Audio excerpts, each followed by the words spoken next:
Kaya mga idol, good evening sa inyo lahat. Good evening mga kalakay. Saan ka man panig ng mundo na naaabot ng aking video. So ngayong gabi ang lulutuin lang natin is yung madali lang lutuin. Adobong baboy. Yan. Pambansang pagkaing Pinoy na yan, yung adobong baboy. Kasi pag adobo, sabihin nila Pilipino. Yan. So ngayon, yung ginawa ko sa baboy, binoiled ko na siya kasi nakalagay yan sa rep. Para madali siyang may slice, magkahiwa-hiwalay, iboboil ko na para magkahiwa-hiwalay sila. Kasi medyo ginabi na tayo na uwi, marami tayong ginawa sa trabaho. So ngayon, minadali ko na yung proseso. So papakita ko sa inyo guys, samahan nyo ako magluto ngayong gabi. Tara, samahan nyo ako.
Ito na mga kalakay, mga idol, yung ating adobo.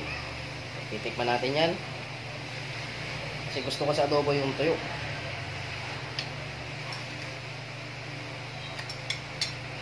Ayan, katamtaman lang yung tamis niya. Kasi isang tablespoon lang na sugar yung nilagay natin. Gusto ko kasi mayroon akong nalalasahan na tamis.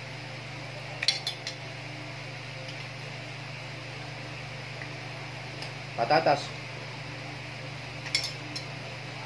Nagpapasalamat lang ako guys sa ating mga subscribers, ating mga followers, dahil patuloy nyo akong sinusuportahan. Shoutout sa inyong lahat. Mabuhay po tayo. Mahal ko kayong lahat. Bye bye.